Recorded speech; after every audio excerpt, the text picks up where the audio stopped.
Salah mengerti, ada orang yang mengatakan bahwa iman kita dibuktikan melalui begitu banyak doa-doa yang dikabulkan oleh Tuhan. Tidak, iman kita dibuktikan melalui doa-doa yang tidak dikabulkan oleh Tuhan, tapi terus membawa kita taat kepada Tuhan. Itulah iman yang sejati. Ya Tuhan, walaupun saya berdoa ini dan itu, tapi Engkau tidak kabulkan, saya masih mau mencintai Tuhan. Saya masih mau taat kepada Tuhan. Itulah iman yang sejati. Engkau bukan cuma saja tidak lagi menjadi pengajar, kamu sendiri pun masih perlu diajarkan lagi asas-asas pokok yang dasar dari dalam pernyataan Tuhan tersebut. Ini cilaka. Bagaimana kalau saudara menjadi orang tua, kalau saudara tidak bisa memimpin keluargamu, bisa membawa mereka kepada suatu pengenalan dengan Kristus yang lebih mendalam. Saudara jangan salahkan gereja, salahkan dirimu.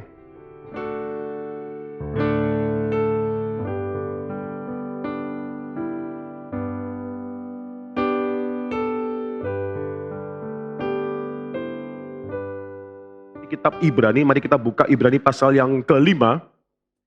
Ya, saya akan membacakan ayat ke-7 sampai dengan ayat yang ke-10, dan saudara membacakan ayat 11 sampai dengan ayat ke-14.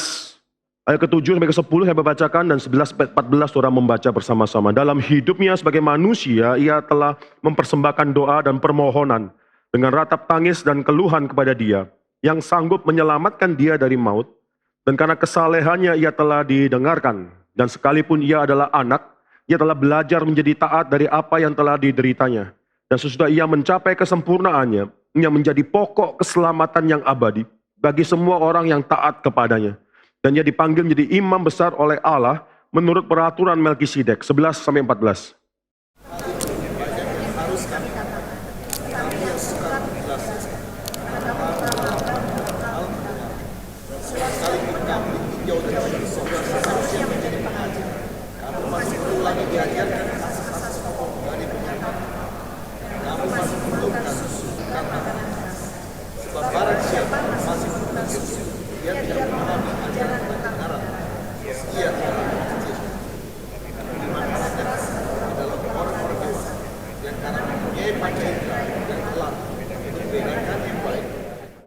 Mari kita tundukkan kepala, kita berdoa. Bapa dalam surga, kami bersyukur untuk firman Tuhan sudah kami buka dan kami baca. Kami bersyukur untuk firman Tuhan yang bisa kami terima dan kami dengarkan dan kami renungkan. Kami bersyukur untuk semua kesempatan kami bisa mendapatkan firman Tuhan. Banyak sekali daerah-daerah di begitu banyak pelosok di seluruh dunia. Untuk bisa membaca firman Tuhan pun demikian sulit, apalagi mendengarkan pemberitaan firman Tuhan yang indah. Kami berdoa ya Tuhan supaya kami tidak menyia-nyiakan kesempatan dan hadiah atau anugerah Tuhan yang demikian besar. Kami jemaat di GRI Karawaci merindukan firman Tuhan dan bisa dibentuk oleh firman Tuhan. Kami memiliki pertumbuhan rohani spiritual yang jelas di hadapan Tuhan, sehingga kami menjadi seorang yang lebih mengerti apa yang kami imani ya Tuhan. Ya Tuhan, sekarang kami mempersiapkan hati untuk mendengar firman Tuhan. Apapun pergumulan yang kami sedang hadapi, kami berdoa supaya Tuhan memberikan kami suatu hati yang bisa tenang di hadapan Tuhan. Karena Engkau adalah Tuhan yang layak untuk dipuji. Engkau adalah Tuhan yang lebih besar daripada seluruh pergumulan kami. Oleh karena itu kami datang untuk sekarang beribadah kepada Tuhan. Kami serahkan hati kami, pikiran kami. Juga serahkan hamba-Mu yang akan menyampaikan firman Tuhan. Kiranya domba-domba Tuhan terus mendengarkan suara daripada gembalanya, yaitu Yesus Kristus. Kami menyerahkan semua khususnya pemberitaan firman Tuhan ini dalam nama Tuhan Yesus Kristus. Amin. Saudara, kalau saya perhatikan dalam minggu yang lalu, saya sudah mengatakan khususnya dalam ayat yang pasal 5 ayat 4, ada suatu kemiripan, ada suatu persamaan antara iman besar Harun dan iman besar Kristus. Maka Ibrani pasal 5 ayat 4 mengatakan, seperti yang terjadi dengan Harun, langsung disambung dengan kata demikian pula Kristus. Jadi suatu persamaan yang sedang ditonjolkan, dan persamaan itu adalah suatu persamaan mengenai panggilan atau ketetapan mengenai keimaman kedua orang ini, yaitu baik Harun, imam besar pertama, maupun Kristus, imam besar yang terakhir, saudara. Coba perhatikan di sini, maka Alkitab mengatakan dua syarat yang penting untuk seorang menjadi imam besar adalah dia adalah seseorang yang akhirnya ditetapkan oleh Allah dan dipanggil oleh Allah. Ditetapkan oleh Allah bagi Harun, ini saudara bisa lihat dalam Ibrani pasal 5 ayat yang pertama. Ya, Ibrani pasal 5 yang pertama, setiap imam besar yang dipilih dari antara manusia ditetapkan bagi manusia dalam hubungan mereka dengan Allah. Imam besar harus ditetapkan. Tapi bukan cuma ditetapkan saja, mereka juga bisa mendapatkan panggilan tersebut. Mereka mengerti panggilan tersebut, maka dalam ayat yang keempat, Tidak seorang pun yang mengambil kehormatan itu bagi dirinya, tetapi dipanggil untuk itu oleh Allah. Dua hal ini, saudara, ditetapkan dan dipanggil. Ini terjadi dalam hidup daripada imam besar yang pertama, yaitu Harun. Dia ditetapkan dan juga mendapatkan panggilan tersebut. Maka ini juga terjadi dalam imam besar yang terakhir, imam besar agung kita itu Yesus Kristus. Maka dua hal ini dinyatakan dalam Alkitab juga, ayat yang kelima. Demikian pula Kristus tidak memuliakan dirinya sendiri dengan menjadi imam besar, tetapi dimuliakan, dalam bahasa aslinya, dalam bahasa Inggrisnya itu appointed, ditetapkan oleh Dia yang berfirman kepadanya, khusus dalam ayat yang ke-6, engkau adalah imam untuk selama-lamanya menurut peraturan Melkisedek. Jadi Kristus dijadikan atau ditetapkan menjadi imam menurut peraturan Melkisedek. Saya tidak akan melanjutkan lagi mengenai hal ini, saudara, tapi ini suatu konsep yang sangat penting sekali dalam kitab Ibrani. Nanti akan banyak dijabarkan dalam Ibrani pasal yang ke-7. Itu Tuhan ditetapkan, Dia tidak memuliakan dirinya, Kristus ditetapkan menjadi imam besar menurut peraturan Melkisedek. Dalam ayat yang ke-10 kalau saya perhatikan, Kristus juga mendapat panggilan menjadi imam besar. Dan Ia dipanggil menjadi imam besar oleh Allah menurut peraturan Melkisedek. Dua hal ini, saudara, menjadikan suatu persamaan antara imam besar Harun yang pertama dan yang terakhir, imam besar yang agung itu Kristus. Ia ditetapkan dan dipanggil. Tetapi persamaan hanya sampai di sana saja. Perbedaan sangat jelas sekali menunjukkan bahwa Kristus dan hanya Kristus, ayat yang ke-9, saudara, dikatakan di sana menjadi pokok keselamatan yang abadi. Hanya Kristus. Semua imam-imam besar yang lain satu persatu harus digantikan. Mereka adalah imam besar yang sementara saja. Tapi Kristus adalah imam besar yang terakhir, berarti keimaman Dia adalah suatu keimaman yang eternal, yang selama-lamanya. Dan perbedaan ini dinyatakan dalam ayat ke-9. Semua imam besar itu harus berhenti, karena apa yang mereka lakukan, yaitu pengorbanan, darah yang mereka cucurkan di atas, atau darah binatang yang mereka sembelih dan cucurkan di atas mezbah tersebut. Itu semua hanyalah lambang, sign. Bukanlah keselamatan itu sendiri. Orang Israel tidak mendapatkan pengampunan dosa melalui darah binatang, tidak. Dalam perjanjian lama pun demikian. Itu darah binatang hanyalah suatu sign of the salvation. Tanda daripada keselamatan. Tetapi yang dilakukan Kristus dengan menyerahkan dirinya sendiri, mencucurkan darahnya sendiri, itu bukan cuma sign of salvation, itu adalah penggenapan of that sign. The fulfillment of the sign adalah the source. Kristus adalah the source of salvation. Bukan the sign of salvation anymore. Semua imam-imam melakukan suatu sign, tanda atas salvation, keselamatan yang dijanjikan. Tapi Kristus adalah the source of that salvation. Dan semua imam-imam yang melakukan suatu yang temporary, membuktikan bahwa dibuktikan dengan fakta bahwa mereka pun harus mati. Dan akhirnya ketika Yesus datang, semua itu harus berhenti. Tapi yang dilakukan Yesus adalah suatu hal yang abadi, eternal, saudara. Sehingga Yesus memberikan pada kita semua suatu salvation, the eternal salvation, yang tidak pernah bisa diberikan oleh imam-imam sebelumnya. Ini terlalu indah, saudara. Ini sangat indah sekali. Dan kalau saya katakan minggu lalu, alasan apa mengapa Yesus Kristus, imam besar itu, bisa memberikan this eternal salvation, jadi source of this eternal salvation. Maka ayat 7 menjadi satu ayat yang penting. Saya mengulangi sekali lagi, ini ayat 7 yang terlalu penting. Yang membedakan konsep antara agama Kristen dan semua agama yang lainnya. Dalam ayat ke-7 dikatakan dalam hidupnya sebagai manusia, Ia telah mempersembahkan doa dan permohonan dengan ratap tangis dan keluhan kepada Dia yang sanggup menyelamatkannya dari maut. Ini ayat yang terlalu indah, saudara. Tapi jangan mengerti bahwa doa dan permohonan tersebut dengan ratap tangis dan keluhan tersebut hanya terjadi in the last day of his life. Hari terakhir hidup dia sebagai manusia.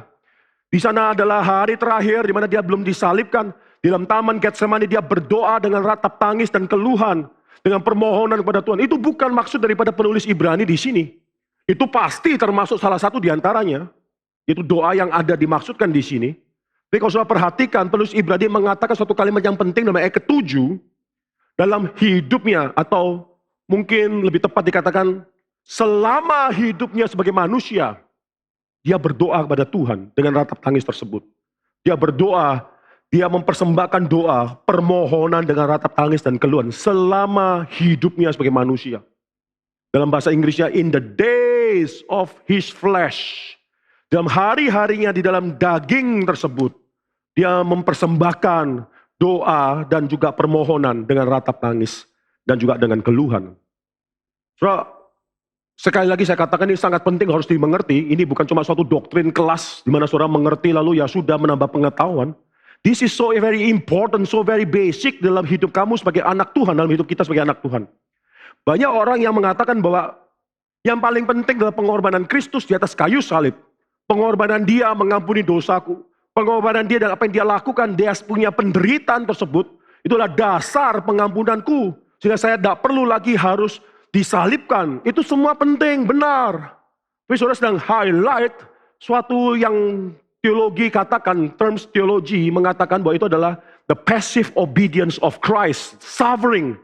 Penderitaannya dia adalah suatu ketaatan, bentuk ketaatan yang pasif di mana dia mendapatkan penderitaan tersebut. Penderitaan daripada Kristus, suffering yang dia alami dan yang dia diberikan kepada kita, dicangkokkan kepada kita, imputed to us. Suatu yang sangat penting, tapi that is not salvation dan tidak bisa guarantee the eternal salvation. Kalau kita cuma memerlukan penderitaan daripada Kristus itu saja, maka Kristus tidak perlu inkarnasi menjadi seorang bayi. Saya katakan sekali lagi, dan saudara harus bisa menikmati ini, saudara. Kalau yang kita perlukan daripada Kristus hanyalah cuma penderitaannya saja yang menantikan kita, Kristus bisa langsung inkarnasi dari surga, masuk ke taman Getsemani dan disalibkan. Dia tidak perlu menjadi seorang bayi dan bertumbuh, dan harus taat setiap hari kepada Tuhan. Tidak perlu. Saudara. Maka teologi mengatakan ada active obedience of Christ. Itu ketaatan yang aktif daripada Kristus. Itulah yang dikatakan oleh penulis Ibrani di sini bahwa in the days of his life, bukan in the last day of his life. Tidak, in the days of his life, dia terus berdoa, memohon dengan ratap tangis dan keluhan kepada dia yang sanggup menyelamatkan dia dari maut, tapi tidak lakukan. Suatu hal yang luar biasa sekali di sini, saudara. Saudara, mengapa active obedience demikian penting? Kalau saudara hanya mendapatkan sufferingnya Kristus saja, yang dicangkokkan supaya saudara tidak perlu disalibkan di atas kayu salib. Maka itu ketika digenapkan oleh Kristus, dia disalibkan. Lalu passive obedience tersebut, suffering, penderitanya itu dicangkokkan pada kita. Memang kita tidak perlu disalibkan lagi. Tetapi kita hanya diampuni dosanya dan itu tidak cukup untuk keselamatan saudara. Mengapa? Saudara kalau diampuni dosanya dan hanya diampuni dosanya saja, saudara kembali kepada statusnya Adam semula-mula dalam Taman Eden. Tidak ada dosa, oke, that's one thing, but not the only thing. Tidak ada dosa, Adam tidak ada dosa, tapi dia akhirnya tanpa dosa tersebut, berdosa karena tidak bisa taat kepada Tuhan, seumur hidup dia tidak bisa taat. Diberikan suatu ujian, dan dia jatuh, kita tidak tahu berapa lama dia jatuh, tapi dia jatuh di dalam ujian tersebut. Kalau saudara hanya diampuni dosa, dikembalikan statusnya sebagai Adam sebelum dia jatuh dalam dosa, itu tidak menjaminkan suatu keselamatan yang kekal bagimu untuk selama-lamanya, tidak. Mengapa? Karena saudara mungkin tetap dituntut ketaatan sebagaimana Adam dituntut untuk taat. Dan saudara tidak bisa taat. Kita tidak bisa taat, saudara. Kita tidak bisa taat sempurna. Dan kalau Tuhan menuntut keselamatan kita berdasarkan daripada ketaatan yang sempurna daripada kita, itu suatu malapetaka yang besar. Walaupun dosamu diampuni, kau tidak mungkin bisa taat seterusnya. Oleh karena itu ketaatan Kristus seumur hidup itu suatu hal yang penting, yang guarantee, yang menjaminkan kepada kita juga suatu eternal salvation, yaitu keselamatan yang abadi. Kalau Kristus taat sampai mati, bahkan mati di kayu salib, dia benar-benar adalah Adam yang kedua.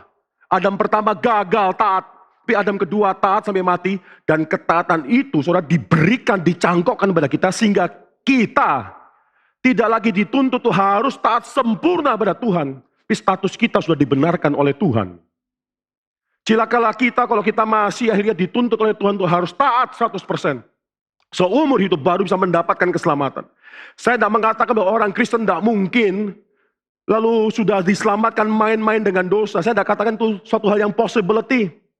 Seorang yang sudah diselamatkan oleh Tuhan pasti hatinya merindukan Tuhan.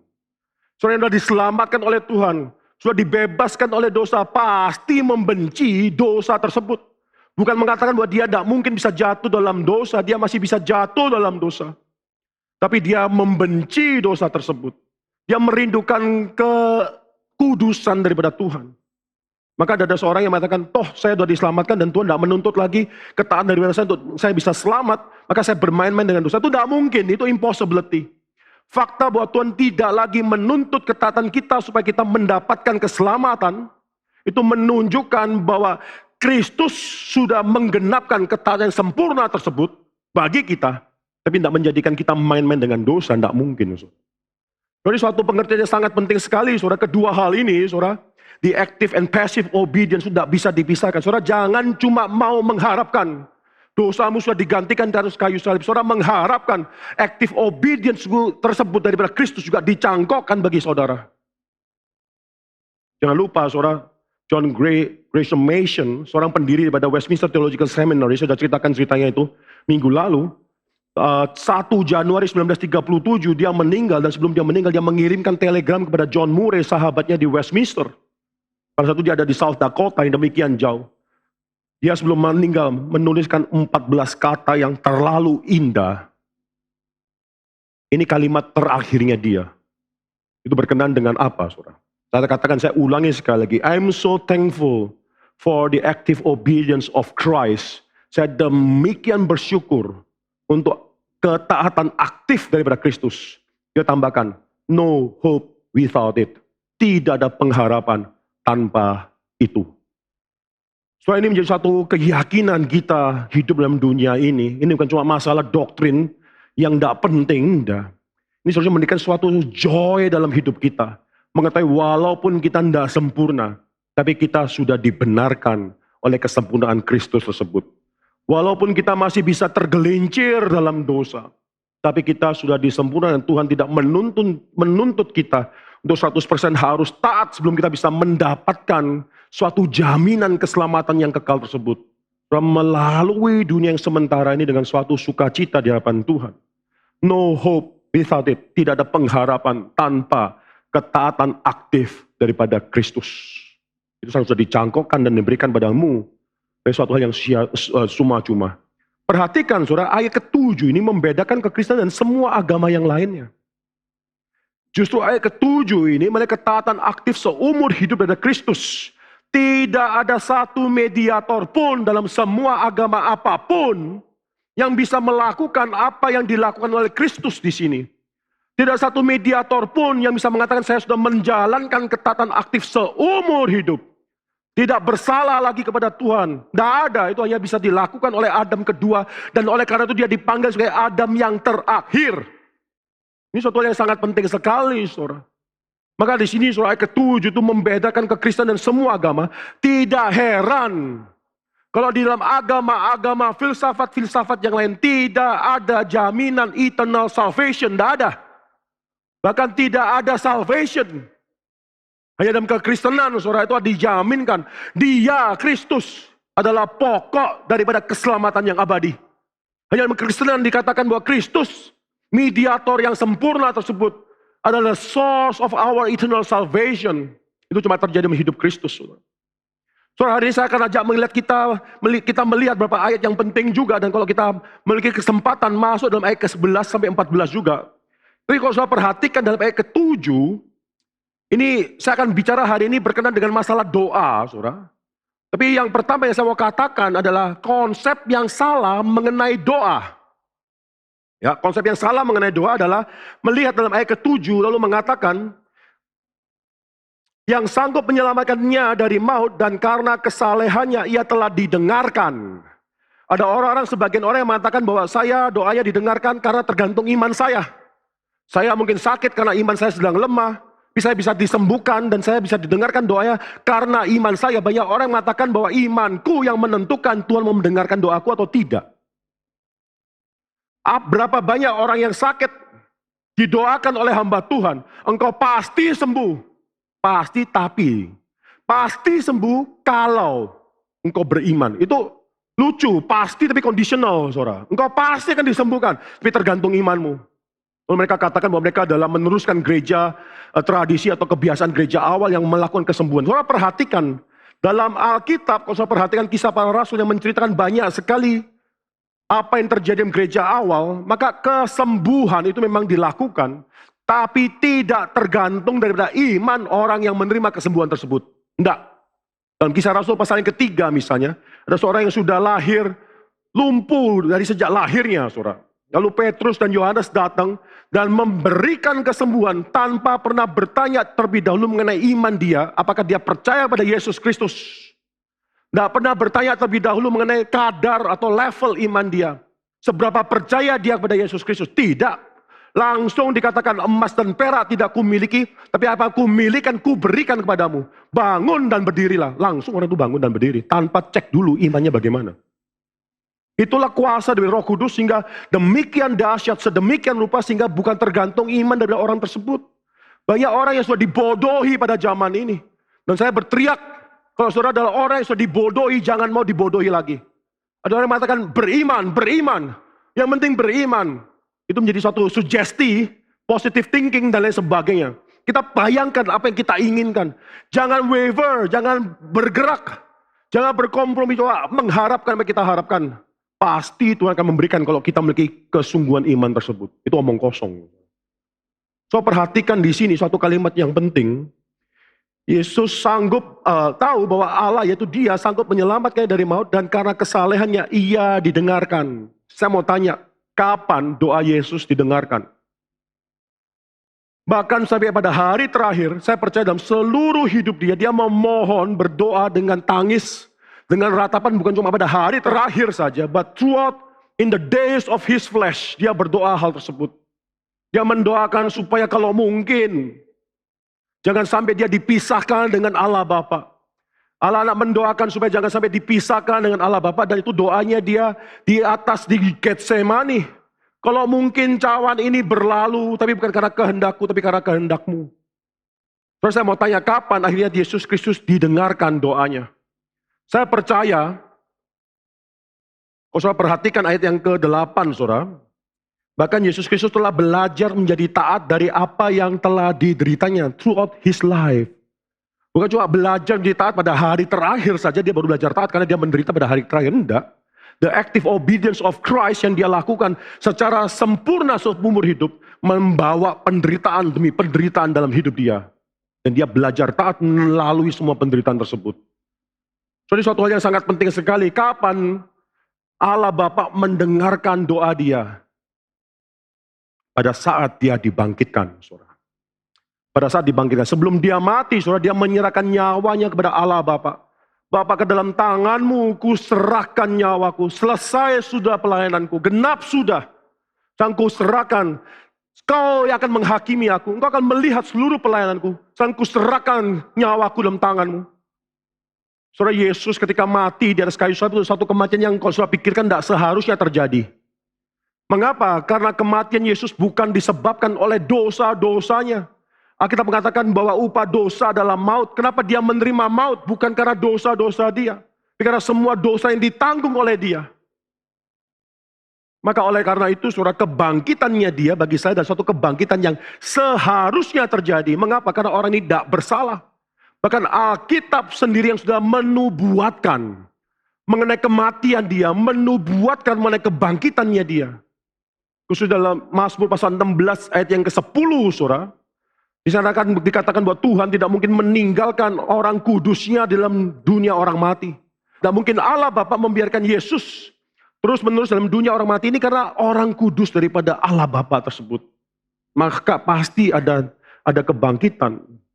Maka di sini saudara, kesalahan daripada Yesus itu bukan mengatakan bahwa kita juga iman kita, kesalahan kita yang akhirnya akan merubah hati Tuhan. Kita berharap supaya doa-doa kita dijawab karena kita adalah orang yang saleh yang bisa merubah hati Tuhan. Tidak. Kesalahan ini suatu bukti bahwa pelayanannya sempurna, maka Tuhan pasti akan membangkitkan dia. Karena itulah yang dinubuatkan oleh Tuhan, saudara. Setelah dikebangkitkan, maka Yesus mendapatkan kesempurnaan tersebut.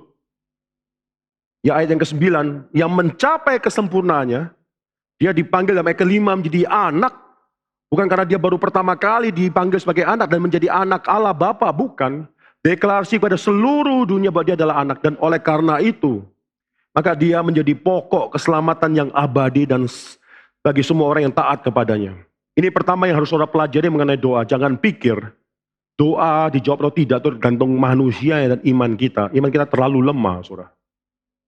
Yang kedua, saudara, berdoa itu bukan untuk meminta Allah menjawab doa kita. Seringkali orang salah menjawab berdoa dengan tujuan supaya Allah mendengarkan kita dan menjawab kita. Saudara perhatikan di sini, saudara, Allah sanggup menyelamatkan Kristus dari maut, tapi dia tidak lakukan. Lalu mengapa Kristus terus-menerus berdoa seumur hidupnya, khususnya juga di akhir dari hidup dia di Taman Getsemani? Allah sanggup, dia tahu Allah sanggup untuk menyelamatkan dia, tapi mengapa walaupun tidak diselamatkan, tidak dijawab doanya tersebut, dia terus mau berdoa. Doa itu bukan tujuannya untuk merubah hati Tuhan. Banyak orang Kristen berdoa salah. Banyak orang Kristen berdoa so selfish. Banyak orang Kristen mengharapkan supaya Tuhan mendengarkan doa. Semakin banyak saya berdoa, Tuhan akan semakin banyak mendengar. Karena kalau Tuhan tidak mengatakan atau menjawab doa saya dengan 9 kali, mudah-mudahan yang ke-10 kali dia bisa mendengarkan. Itu doa rengek-rengek. Itu doanya Nabi Baal, saudara. Dalam satu Raja-Raja diceritakan bagaimana Elia berhadapan dengan 450 Nabi Baal. Coba perhatikan di sana Nabi Baal itu mendoakan, ada 450 dari pagi sampai siang mendoakan satu kalimat yang sama. Ya Baal, dengarlah kami. Ya Baal, dengarlah kami. 450, kalau sekali ngomong 450 dari pagi sampai siang. Berapa puluh ribu kalimat yang keluar dengan kalimat yang sama, tapi nggak didengarkan. Baalnya dia tidak menjawab doa mereka, ditertawakan oleh Elia. Nanti Elia hanya menyatakan satu kalimat saja. Api tersebut turun daripada surga menghanguskan semua mezbah tersebut. Bahkan mezbah yang sudah disirami dengan air. Mengapa nabi-nabi Baal terus berdoa, saudara? Mengapa? Sudah puluhan ribu kali berdoa nggak didengarkan, tapi terus berdoa. Tekun berdoa. Banyak orang Kristen yang tekun berdoa, tapi salah mengerti apa itu doa. Mereka pikir tekun berdoa supaya kalau sudah ditolak 99 kali yang ke-100 Tuhan berbelas kasihan. Berubah pikiran, saudara. Soalnya nabi-nabi Baal tersebut berdoa karena mereka pikir dengan tambah satu kali lagi, ada kemungkinan Tuhan akan merubah pikirannya dia. Dengan tambah satu kali lagi sekarang Tuhannya dia yaitu Baal itu bisa mengkabulkan doanya mereka. Dengan tambah satu kali lagi, mari kita berdoa satu kali lagi. So, jangan itu terjadi dalam hidup kita. Kalau kita berdoa di luar kehendak Tuhan, ribuan kali, ratusan ribu kali kita berdoa juga tidak percuma, saudara. Kan tidak mungkin didengarkan. Kalau kita berdoa dalam kehendak Tuhan dengan tepat kita berdoa, satu kali berdoa pun Tuhan akan menjawab doa kita. Karena Tuhan berhutang budi kepada doa kita. Karena memang itulah kehendak Tuhan harus terjadi, saudara. Maka sekali lagi di sini saudara perhatikan, doa itu bukan alasannya supaya Tuhan mendengarkan doaku. Jangan demikian, itu doa orang-orang yang tidak mengenal Tuhan. Maka apa itu doa? Maka saya memberikan pada hari ini 4 prinsip berkenan dengan doa, saudara. 4 prinsip berkenan dengan doa. Perhatikan, yang pertama, saudara, doa menunjukkan bahwa manusia itu bukan Tuhan. Doa menunjukkan bahwa kita tidak pernah tahu rencana akhir Tuhan itu apa. Sebagai manusia saya percaya, saudara, Tuhan Yesus pun bergumul dalam hal ini. Dia bergumul untuk bisa mengerti kehendak Tuhan lebih lagi dan lebih lagi. Sebagai manusia tentunya, saudara. Terus sekali lagi doa menunjukkan bahwa kita itu tidak pernah tahu rencana Tuhan itu apa, maka kita merindukan sesuatu. Tidak salah anak Tuhan merindukan sesuatu yang bukan dosa. Tidak salah. Ada orang yang terbaring di rumah sakit, sudah berhari-hari terbaring, sudah koma berhari-hari. Pakai life support dan sebagainya, sudah terbaring dan mungkin keluarga cuma mendoakan supaya dia cepat-cepat bisa dipanggil oleh Tuhan, supaya sengsara dia tidak berlangsung lagi. Lalu kita tidak tahu apakah Tuhan mau menyembuhkan dia, atau membawa dia kepada suatu titik akhir dalam hidup dia, kita tidak tahu.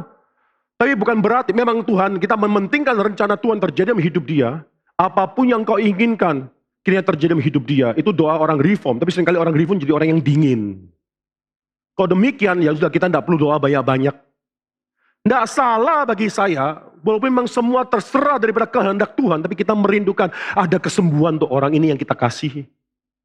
Tidak salah. Mengapa? Karena kita tidak tahu, kita belum tahu rencana Tuhan itu apa.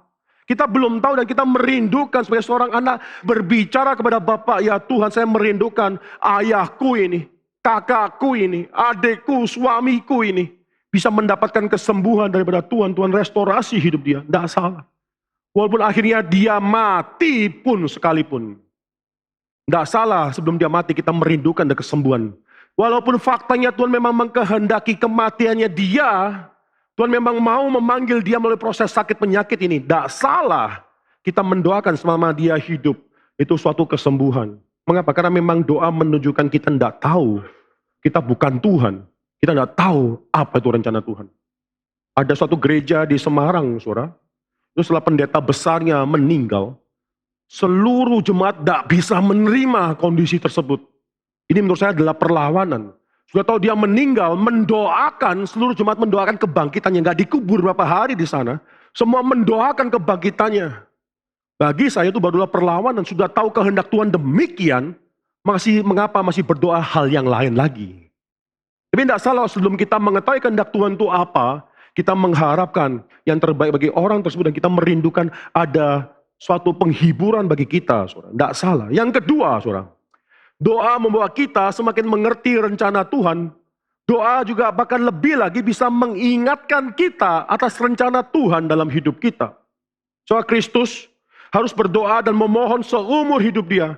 Secara manusia saya percaya ketika Tuhan tidak menjawab yang bisa membebaskan dia daripada maut, tapi tidak melakukan hal tersebut, membawa dia, mengingatkan dia kepada tugas dan panggilan dia.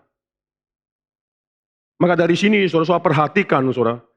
Seringkali kita mendoakan sesuatu, Tuhan memakai doa itu untuk mengingatkan kita pada isi doa itu. Ada orang yang tidak suka mengabarkan Injil karena berbagai alasan. Malas, atau mungkin malu, atau mungkin hal-hal yang lain yang tidak merasa sanggup dan sebagainya. Lalu dia mau tapi dia tidak lakukan. Orang semacam demikian bukan berarti dia tidak boleh mengabar atau mendoakan pengabaran Injil. Bukan. Seringkali Tuhan akhirnya menggunakan doa dia dan isi doa dia untuk menegur dia dan mengingatkan bahwa dia apapun alasannya dia harus mengabarkan Injil.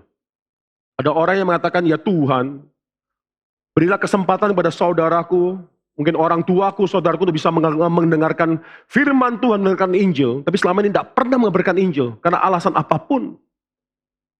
Tuhan akan pakai doa itu untuk mengingatkan dia, kamu, mengapa tidak mengabarkan Injil? Kamu sendiri mulai dari kamu. Semakin sering orang itu berdoa, semakin dia diingatkan atas rencana Tuhan dalam hidup dia. Dia harus mengabarkan Injil. So berdoalah dengan tekun. Bahkan hal-hal yang mungkin saudara tidak suka doakan. Saudara doakan dengan tekun dan Tuhan akan pakai doa tersebut untuk mengingatkan saudara atas apa itu kehendak Tuhan bagi saudara. Yang ketiga, saudara. Yang ketiga, doa akan mempersiapkan kita untuk menerima, bahkan menikmati, saudara, rencana Allah. Doa yang tidak dijawab, itu bukan tidak ada gunanya. Banyak orang Kristen mengatakan doa kalau tidak dijawab itu doa yang salah. Doa yang dijawab itu berarti doa iman kita yang kurang.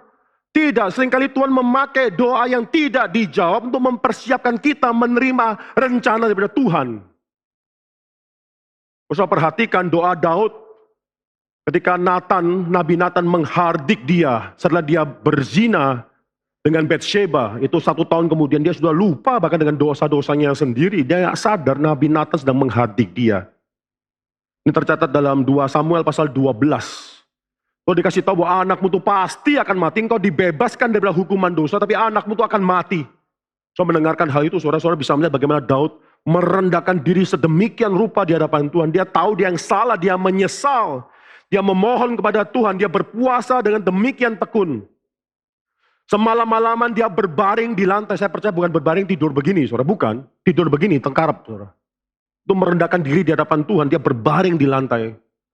Semalam-malam dia berbaring di lantai, tidak mau bangun, dikatakan di sana. Bahkan dia tidak mau makan bersama dengan orang-orang yang lain.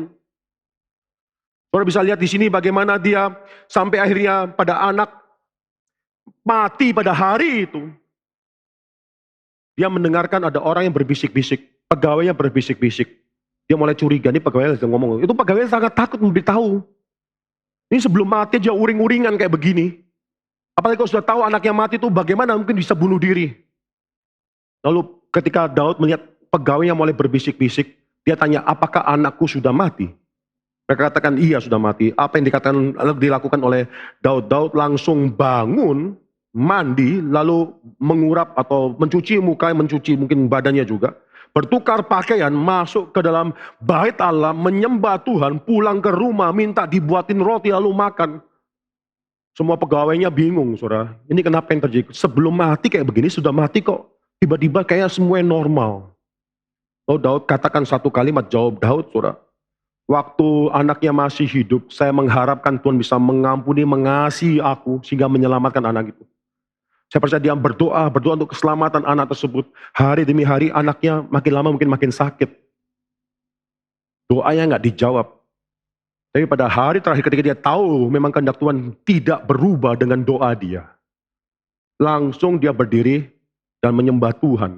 Dia dipersiapkan selama 1 minggu tersebut. Untuk yang menerima keputusan kehendak Tuhan dalam hidup dia.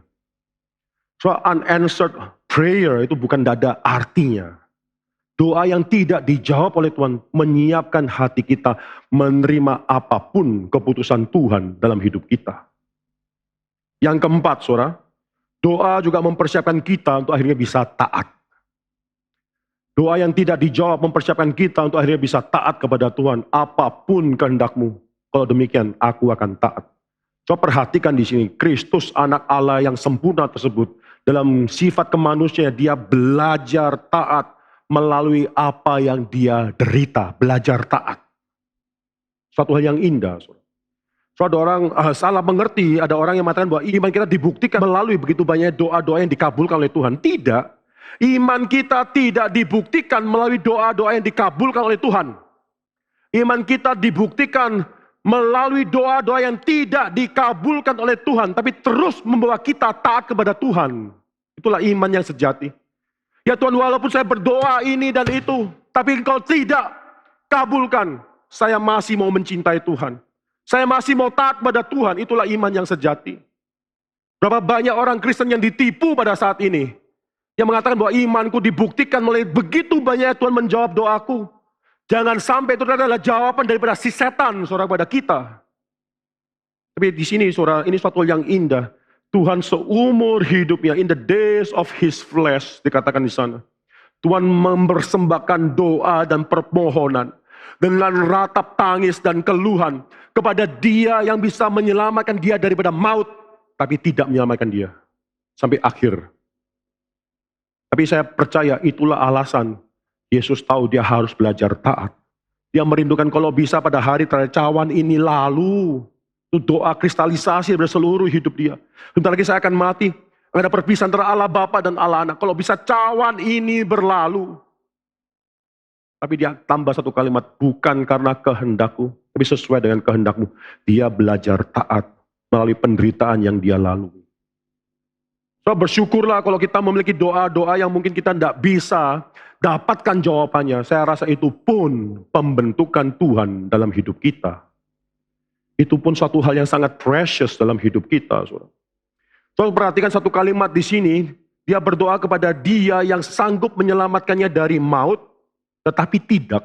Itu menunjukkan kalau kita berdoa kepada Tuhan yang kita tahu sanggup melakukan sesuatu dalam hidup kita, tapi Dia tidak lakukan. Itu menunjukkan justru kebesaran Tuhan di atas hidup kita. Sadrak, Mesak, Abednego, ketika akan dilemparkan ke dalam api yang menyala-nyala tersebut, dia katakan, kami tahu Allah kami sanggup untuk menyelamatkan kami. Tetapi jikalaupun tidak mungkin kami menyembah dewa Tuhanmu. Saudara justru mengetahui bahwa Allah sanggup, tapi tidak harus melakukan. Itu membuat kita semakin menyembah Tuhan yang demikian berbeda dengan kita. Satu hal yang demikian indah. Suatu beberapa hal yang kita bisa pelajari mengenai doa. Kalau saudara perhatikan, saya akan masuk dalam ayat ke-11.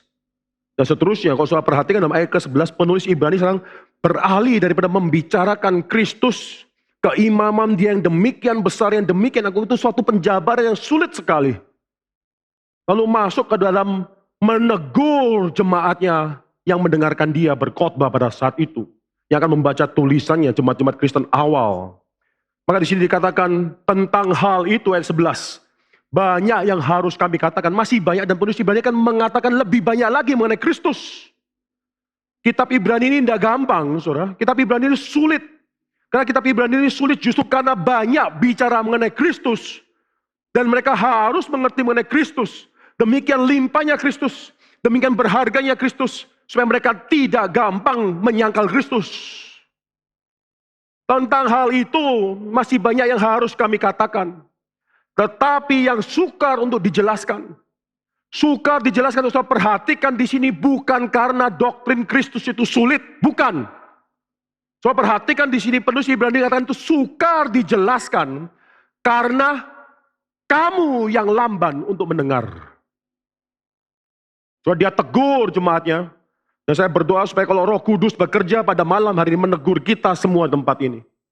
Sekali kita merasa di doktrin terlalu sulit, khotbah terlalu sulit, apa hubungannya dengan hidupku sehari-hari? Saya maunya khotbah yang praktikal, nggak mau khotbah yang doktrinal. Sini penulis Ibrani katakan masih banyak sebenarnya yang bisa dibicarakan, tapi sulit untuk akhirnya sukar untuk dijelaskan. Alasannya bukan karena ini sulit, alasannya karena kamu jemaat pada saat itu lamban dalam mendengarkan. Soal lamban dalam mendengarkan dalam bahasa Asia itu bukan cuma karena mungkin orang itu, dan saya rasa bukan karena alasan ini, memang tidak memiliki mental atau kapasitas mental untuk bisa mengerti, yang gak terlalu pintar, bukan. Dalam bahasa Asia lamban untuk mendengarkan, lamban di sana itu bisa dijelaskan dalam arti malas, enggan, gak suka, dan lain sebagainya, saudara. NIV menjelaskan ayat ini demikian luar biasa indahnya. Dia katakan bahwa di sini mereka sukar untuk dijelaskan karena you no longer try to understand. Bahkan mencoba untuk mengerti pun sudah tidak lagi dilakukan. Sekali lagi problemnya bukan karena mental kapasitas yang tidak bisa menerima, tapi karena spiritualitas yang sudah berhenti, tidak mau bertumbuh. Itu problem dalam gereja mula-mula. Mungkin juga problem dalam gereja Geri Karawaci. Pada pertama kali kita mengatakan Adult Sunday School, 360 orang yang mendaftar. Hari pertama 300 orang yang hadir. Modul pertama sampai minggu yang ke-10, saudara, itu lalu yang hadir kira-kira 240 orang. Sudah mulai drop. Lalu saya hitung rata-rata berapa. Sekitar per minggu masih 250-an, lebih sedikit, saudara. Kali kedua kita melakukan Adult Sunday School modul yang kedua, yang mendaftar hanya sekitar 260 orang dewasa. Dari 360 dan drop 100 orang. Hari pertama yang datang 240. Hari tadi pagi yang datang 211 orang. Minggu lalu di bawah 200 orang. Orang tidak suka mempelajari suatu yang sulit. Mengapa kita menjadi orang Kristen harus belajar yang sulit? Mengapa kita menjadi orang Kristen harus belajar yang dalam-dalam? Bukankah yang paling penting mengasihi satu dengan yang lainnya? Doktrin tidak terlalu penting, yang paling penting kita mengasihi satu dengan yang lainnya. Itu bukan dikatakan oleh penulis Ibrani di sini. Dan masih banyak daripada Kristus yang bisa dijabarkan kepada kamu sekalian. Tapi sukar untuk dijelaskan. Bukan karena materi terlalu jelas, karena kamu sudah stagnan. Kamu sudah berhenti untuk mau bertumbuh. Kamu tidak lagi menuntut. NIV mengatakan, you no longer try to understand. Bahkan mencoba untuk mengerti pun enggan, saudara. So, apakah ini yang terjadi di antara kita semua? Saudara, jangan pikir bahwa doktrin teologi itu tidak penting. Semua kita sedang menghidupi doktrin kita sehari-hari. Dalam hidup kita sehari, kita menghidupi doktrin tersebut. Dan kalau doktrin kita cetek, dangkal, jangan heran kalau hidupmu sehari-hari juga dangkal di hadapan Tuhan. Saya sekali lagi tidak mengatakan orang harus berteologi tinggi-tinggi, bahkan yang mungkin tidak memiliki kapasitas mental untuk bisa mengerti doktrin dalam mendalam. Mereka akan akhirnya kehilangan kesempatan untuk bisa menikmati Tuhan. Tidak. Saya bukan mengatakan demikian, saya katakan banyak orang yang sebenarnya memiliki kapasitas untuk bisa mengerti. Tapi mereka tidak mau mengerti. Mereka tidak mau bertumbuh. Saya mau tanya, kalau saudara ikut Sunday School, kalau saudara ikut kebaktian, misalnya, lalu saudara mengalami kesulitan untuk mengerti, apa yang akan saudara lakukan ketika saudara sulit mengerti? Apakah saudara keluar daripada kelas Sunday School tersebut, keluar dari ruangan seminar tersebut, keluar dari ruangan kebaktian, lalu mulai mencoba, ada suatu eagerness untuk mau mengerti lebih lanjut, saudara berdiskusi dengan temanmu. Seringkali enggak, kita berhenti dan kita rasakan ya sudah lewat. Itu NIV benar-benar katakan, you even sudah stop to trying to understand the harder things. So perhatikan di sini bukan karena mereka tidak ada kapasitas untuk mengerti. Ayat ke-12 kalau saudara perhatikan di sana. Sebab sekalipun kamu ditinjau dari sudut waktu, sudah waktunya untuk menjadi pengajar. Berarti mereka bisa menjadi pengajar. Penulis Ibrani mengatakan bahwa audiensnya dia, jemaat dia sudah bisa menjadi pengajar. Dari sudut panjangnya waktu, seharusnya engkau sudah siap untuk menjadi pengajar. Saya tidak mengatakan bahwa semua orang Kristen harus ditabiskan untuk menjadi pendeta, tidak. Tapi saya percaya kalau saudara menuntut, dan ini pekerjaan Tuhan bisa dilipat gandakan demikian luar biasa. Saudara sudah dipersiapkan untuk mengajar orang lain yang less capable. Anak yang muda, remaja kita dan seterusnya. Anak di rumah kita menjadi orang tua yang bisa mengajar dia. Tapi kita tidak lakukan, bahkan kita pun dikatakan di sini. Engkau bukan cuma saja tidak lagi menjadi pengajar, kamu sendiri pun masih perlu diajarkan lagi asas-asas pokok yang dasar dari dalam pernyataan Tuhan tersebut. Ini cilaka. Bagaimana kalau saudara menjadi orang tua, kalau saudara tidak bisa memimpin keluargamu, bisa membawa mereka kepada suatu pengenalan ke Kristus yang lebih mendalam.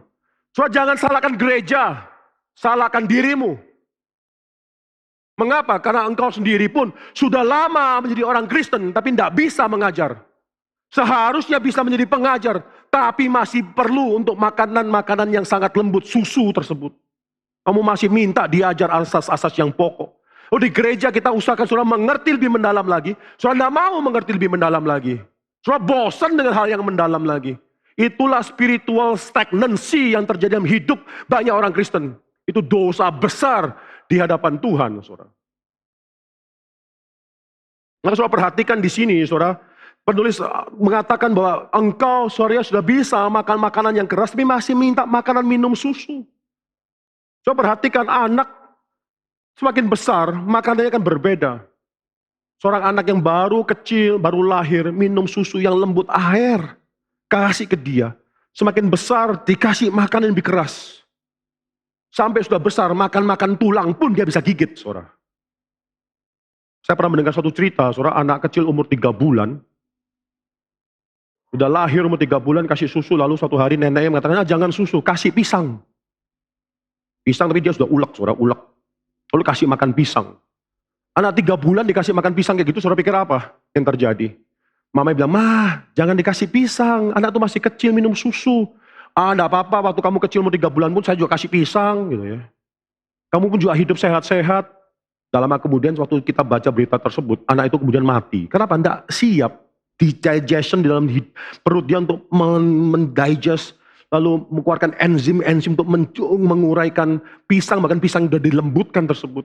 Fakta bahwa anaknya sendiri tidak mati, tidak menunjukkan bahwa cucunya pasti tidak mati, akhirnya cucunya meninggal. Itu mengagetkan kita, banyak sekali anak-anak atau keluarga-keluarga, saya termasuk yang, ya ampun kalau kayak gini, ya mbok saya kasih ke saya aja, saya adopsi aja. Tapi apa jadi kalau saya melihat ada umur 20 tahun, anak umur 20 tahun masih mau netek, saudara.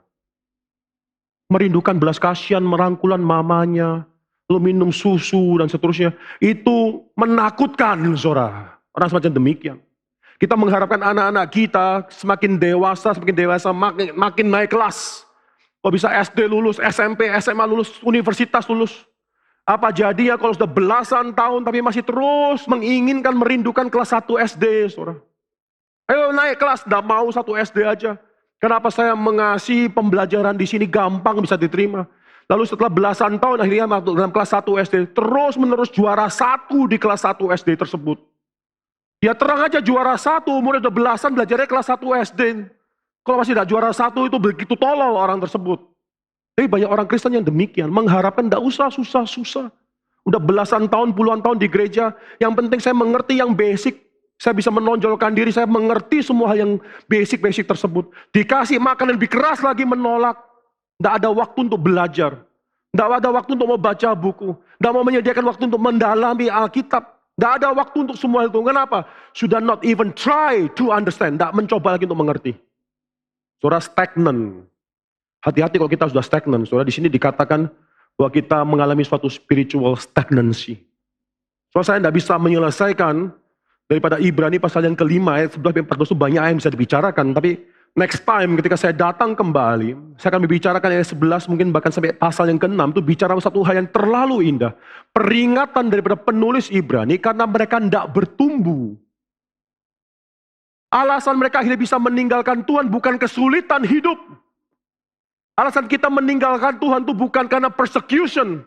Alasan kita meninggalkan Tuhan karena kita tidak bertumbuh di dalam mengenal Tuhan. Itu maksud daripada penulis Ibrani nanti. Soal hati-hati, saudara, hidupmu itu banyak akan mengalami suatu kesulitan hidup, penderitaan dan sebagainya. Yang buat kita akhirnya meninggalkan Tuhan bukan penderitaan itu. Ada orang yang sama-sama mengalami penderitaan yang sama. Mengapa ada satu orang yang bisa bertahan, daya dirubahkan oleh Tuhan sedemikian rupa, dia akhirnya bisa kembali kepada memuji Tuhan. Ada orang yang meninggalkan Tuhan. Alasannya bukan penderitaannya. Seberapa siap, seberapa banyak kita sudah mengenal Kristus, itu alasannya. Sekali lagi, saudara, penulis Ibrani bicara kepada orang-orang, audiens yang sedang merencanakan, memikirkan untuk meninggalkan imannya karena penderitaan yang mereka alami. Sehingga orang Yahudi yang menjadi orang Kristen, mereka dirongrong terus. Mereka mengatakan, apa mungkin waktunya kita sudah meninggalkan iman kita. Sekali lagi penulis Ibrani katakan, satu-satunya cara kau bertahan sampai akhir adalah dengan semakin bertumbuh mengenal Kristus. Yang firman Tuhan ini memberkati kita semua. Mari kita tundukkan kepala dan kita berdoa. Bapa dalam surga, kami bersyukur untuk semua yang sudah Tuhan kerjakan dalam hidup kami. Fakta bahwa kami bisa mendengarkan firman Tuhan. Dan seringkali bahkan dalam kelas-kelas, dalam seminar-seminar, kami mengalami kesulitan dalam mendengarkan dan mengerti. Tapi kami mengharapkan supaya Tuhan terus menumbuhkan iman kami. Kami menjadi orang Kristen yang terus bertumbuh di hadapan Tuhan. Bapa, kami mau menyerahkan jemaat ini dalam tangan Tuhan. Tuhan pelihara mereka. Tuhan tumbuhkan iman mereka. Tuhan tumbuhkan pengertian mereka dan rasa cinta mereka untuk bisa mengerti lebih mendalam lagi. Tuhan pertumbuhkan hidup spiritual mereka, supaya mereka bisa makan makanan yang semakin lama semakin keras. Dan oleh karena itu mereka dipakai oleh Tuhan untuk bersama-sama menjaga gereja yang sudah Tuhan dirikan tempat ini. Kami berdoa untuk keluarga mereka. Kami berdoa untuk semua hal yang mungkin mereka ingin dapatkan. Pelayanan atau contoh hidup, teladan hidup yang mereka inginkan ya Tuhan. Kami berdoa, Tuhan kabulkan sesuai dengan kehendak Tuhan, sesuai dengan rencana Tuhan. Asal berikan kepada kami suatu hati yang mengejar, menyerahkan gereja dalam tangan Tuhan. Dalam nama Tuhan Yesus Kristus, kami berdoa dan mengucap syukur. Amin.